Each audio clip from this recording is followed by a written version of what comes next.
तो पहले समाचार में हमको तमिलनाडु के कुछ हैंड वोवन प्रोडक्ट्स के बारे में बात करनी है। ये न्यूज़ डिस्कस करने के पहले मैं थोड़ा सा आपको कंटेक्स्ट देता हूँ कि अगर हमको इनके बारे में बात करनी है या पढ़ना है तो पढ़ना ही क्यों है। तो जवाब यह है कि द हिंदू में एक डिटेल्ड न्यूज़ छपी थी, एक लंबा चौड़ा आर्टिकल छपा था। तमिलनाडु में जो वेरियस आपके हैंडीक्राफ्ट के ट्रेडिशनल हैंडीक्राफ्ट के जो वर्क होते हैं उनको काम करने वाले आर्टिसंस के बारे में और उन आर्टिसंस की जो प्रॉब्लम्स हैं, जो परेशानियां वो फेस कर रहे हैं उसके बारे में। अब कौन सा आर्टिसन किस तरीके का आर्ट जो है वो प्रैक्टिस करता है उसके बारे में भी बात इस न्यूज़ में की गई थी और उसकी कैरेक्टरिस्टिक्स को भी इसमें बताया गया था।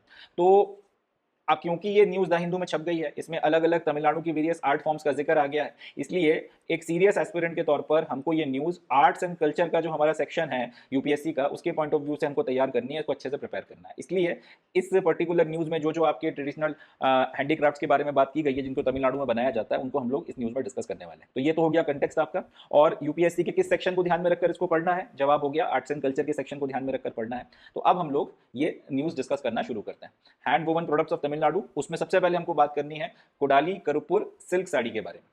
अब ये जो कुडाली करुपुर सिल्क साड़ी है ये एक लग्जरी गारमेंट है, काफ़ी महंगी बिकती है और इसको हाथ से बनाया जाता है। हैंड वोवन सिल्क साड़ी है, बहुत कह सकते हैं कि इसमें जो काम किया जाता है वो अपने आप में बहुत उत्कृष्ट होता है। इस साड़ी की खासियत यह है कि तंजावुर के जो मराठा किंग हुआ करते थे उनके द्वारा इसको पैट्रोनाइज किया गया था, उन्होंने इसको पैट्रोनाइज कराया।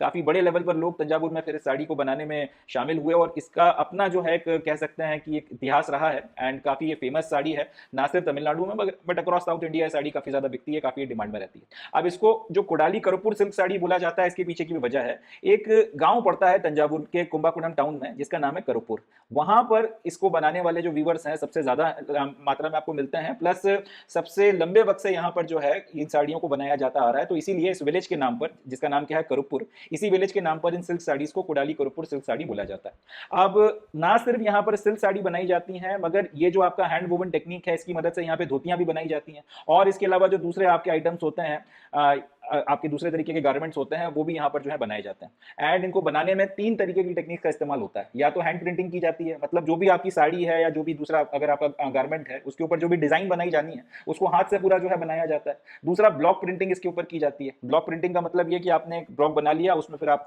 उसकी एक ब्लॉक की डाई बना ली आपने, उसमें एक सर्टेन तरीके का पैटर्न है, उसके ऊपर फिर आप जो भी रंगने के लिए जो भी आप इस्तेमाल कर रहे हैं रंगने वाले एजेंट का, उसमें आपने उसको डुबाया और उसके बाद में अपनी पूरी साड़ी के ऊपर जो है उसको सर्टेन तरीके से ब्लॉक की मदद से प्रिंट किया है। तीसरा ब्रोकेड वीविंग। ब्रोकेड वीविंग का मतलब होता है जो सोने की और चांदी की जो जरी की जाती है उसको बोलते हैं ब्रोकेड वीविंग।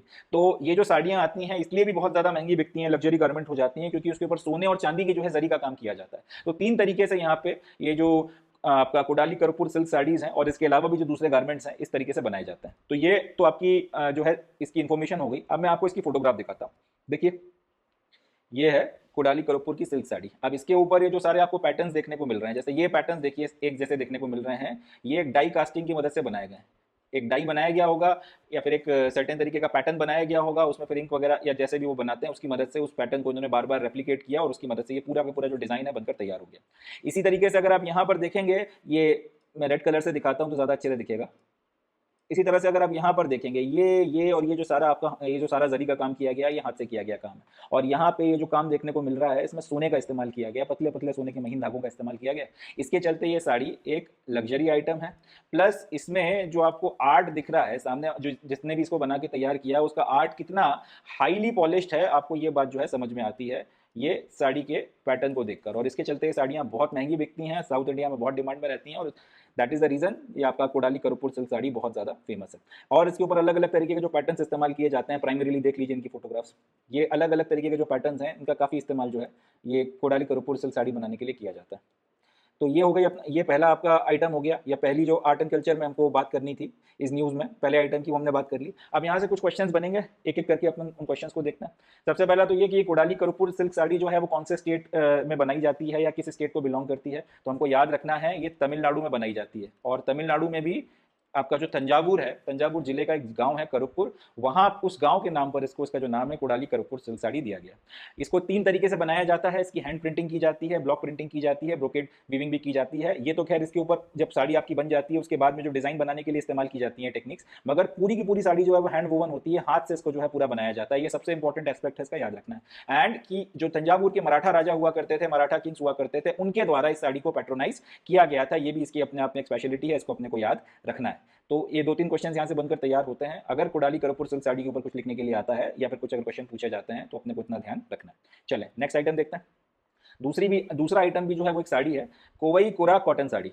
कोवई कोरा कॉटन साड़ी, पहले मैं आपको फोटोग्राफ दिखाता हूँ कि करपुर से किस तरह से अलग होती है। देखिए ऐसा, अब यहाँ पर जो है उस तरीके से आपको पैटर्न्स या जरी का काम देखने को नहीं मिल रहा है, मगर इसका भी अपने आप में एक अलग फीचर है। ये देखिए, इसमें प्राइमरीली एक या दो कलर्स का इस्तेमाल किया गया है, यूनिफॉर्मिटी रखी गई है, इसमें जो है यूनिफॉर्मिटी रखी गई है, मगर जनरली इसमें जो है ब्लॉक्स बनाए गए हैं, अलग अलग डिफरेंट कलर्स जो एक दूसरे से कॉन्ट्रास्ट करते हैं उनका इस्तेमाल किया गया। और इससे ज़रा इसको कंपेयर करिए, करपुर सिल्क साड़ी में जो है आपके पास यहाँ पे बेसिकली गोल्डन कलर का जो है एक बेस है या जरी का काम किया गया पूरा, उसके ऊपर फिर आपने अलग अलग पैटर्न जो है वो बनाए।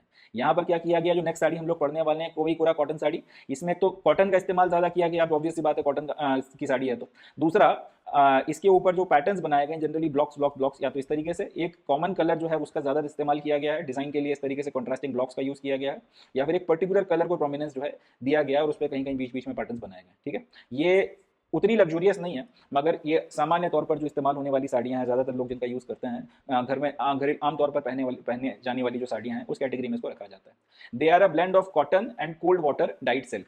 तो कोवई कोरा कॉटन साड़ीज़ की खासियत यह है कि इसमें ज़्यादातर जो है कॉटन का इस्तेमाल होता है, बट उसमें थोड़ा सा जो है आपका ठंडे पानी में जो सिल्क है जिसको डाई किया गया है उसको भी मिलाया जाता है। इन दोनों के ब्लेंड से जो रेशा तैयार होता है उससे फिर जो साड़ी बुनी जाती है वो आपकी कोवई कोरा कॉटन साड़ी होती है। याद रखिएगा, कोवई कोरा कॉटन साड़ी की खासियत क्या है, इसमें कॉटन प्राइमरीली जो है वो फाइबर के तौर फैब्रिक के तौर पर इस्तेमाल होता है, बट साथ में आपका जो ठंडे पानी में डाई किया गया सिल्क है उसको इसके साथ में ब्लेंड करके जो रेशा बनता है उससे फिर इस साड़ी को बुना जाता है।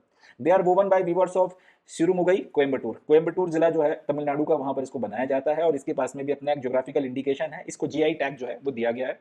तो इसके चलते ये साड़ी भी अपने आप में यूनिक हो जाती है, क्योंकि अगर आप किसी पर्टिकुलर प्रोडक्ट को जीआई टैग दे दो तो जीआई टैग दो तीन बातें बताता है। तो वो जिस पर्टिकुलर रीजन में बन रहा है वो उसी रीजन की जो है एक यूनिक प्रोडक्ट है। दूसरा, आप उसको जो है फिर कॉपी नहीं कर सकते। तीसरा, फिर सरकार की तरफ से भी आपको सपोर्ट मिलता है उसका और प्रचार प्रसार करने के लिए, और एक वो यूनिक आइडेंटिटी जो है वो जीआई टैग उसको दे देता है।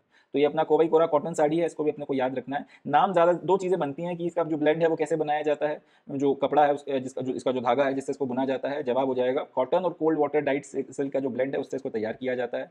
ये भी हाथ से बनाई जाती है और इसको जीआई इंडिकेशन मिला हुआ है। ठीक है, ये कुछ अपने फैक्ट्स हैं जो इसके बारे में हमको याद रखना है। तीसरा है विसिरी मदुपु, ये भी एक साड़ी है और ये भी जीआई टैग साड़ी है, विसिरी मदुपु। अब ये इन तीनों साड़ियों में सबसे लग्जूरियस साड़ियों में एक है। देखिए ये है विसिरी मदुपु, देख लें, ये देख लें। तो इस तरीके की जो है ये साड़ी होती है विसिरी मदुपु। ये साड़ी भी तमिलनाडु में बनाई जाती है और इसको भी जो है जीआई का टैग मिला हुआ है। तो नाम बस याद रखना है, विसिरी मदुपु जीआई टैग साड़ी है। ये भी कोई नहीं पूछेगा, बस इतना कि बस विसिरी मदुपु है क्या, तो एक साड़ी है। और दूसरा क्वेश्चन ये बन सकता है कि विसिरी मदुपु किस स्टेट को बिलोंग करती है, तो फिर इसका जवाब हो जाएगा ये साड़ी तमिलनाडु को बिलोंग करती है। देन भवानी जम्मा कालम। भवानी जम्मा कालम एक तरीके का कारपेट होता है, ये जैसा आपको दिख रही है फोटोग्राफ, ये कारपेट भी तमिलनाडु में बनाया जाता है और काफ़ी इसकी स्ट्रेंथ काफ़ी अच्छी होती है। इसके ऊपर अलग अलग तरीके की ड्राइंग्स की जाती हैं, अलग अलग तरीके के इस तरीके के पैटर्न्स बनाए जाते हैं। देखिए, तो ये जो है भवानी जम्मा कालम है। भवानी जम्मा कालम एक आपका कारपेट है और ये भी तमिलनाडु में बनाया जाता है। तो ये 4 प्रोडक्ट्स के बारे में आपका जो न्यूज़ थी उसमें डिस्कस किया गया था। चारों जो प्रोडक्ट्स हैं मैंने आपके साथ में डिस्कस किए हैं। मुझे गट फीलिंग है कि यूपीएससी इनके ऊपर कोई ना कोई सवाल पूछेगी ज़रूर। 2026 के प्रीलिम्स में भी आ सकता है। इसके अलावा जो सीडीएस का पेपर होने वाला है, एनडीए का पेपर होने वाला है, सीएपीएफ का पेपर होने वाला है, या फिर इनफैक्ट इंडियन इंजीनियरिंग सर्विसेज का जो जीएस का पेपर होता है उसमें, या और भी जो दूसरे आपके अदर एग्जाम्स हैं जो यूपीएससी कंडक्ट कराती है जिसमें जीएस पूछती है, किसी ना किसी में ये आर्ट्स एंड कल्चर में ये क्वेश्चन ज़रूर पूछेगी, ऐसा मुझे गट फीलिंग है। तो उसको अच्छे से आप प्रिपेयर करिएगा। क्या क्या आपने को याद रखना है, सबसे पहले हमको जो आपकी कोडाली करुपुर सिल्क साड़ी है इसके बारे में 2-3 बातें याद रखनी है। एक तो ये कि ये लग्जरी गारमेंट है, हाथ से पूरा बनाई जाती है और इसको मराठा किंग ऑफ तंजावुर ने जो है प्रमोट किया था। दूसरा कोवई कोरा सिल्क साड़ी है, तो ये भी आपका एक जीआई टैग साड़ी है। कोयम्बटूर में इसको हाथ से बनाया जाता है और इसका जो रेशा है कॉटन और water dyed silk, cold water dyed silk से तैयार किया जाता है। तीसरा विसिरी मदुपु, ये भी एक जीआई टैग साड़ी है। कहाँ पे बनाई जाती है, किस स्टेट में, जवाब हो जाएगा तमिलनाडु में बनाई जाती है। एंड लास्टली भवानी जम्मा कालम क्या होता है, तो भवानी जम्मा कालम एक कारपेट है, या भवानी जम्मा कालम किस स्टेट को बिलोंग करता है, तमिलनाडु को बिलोंग करता है।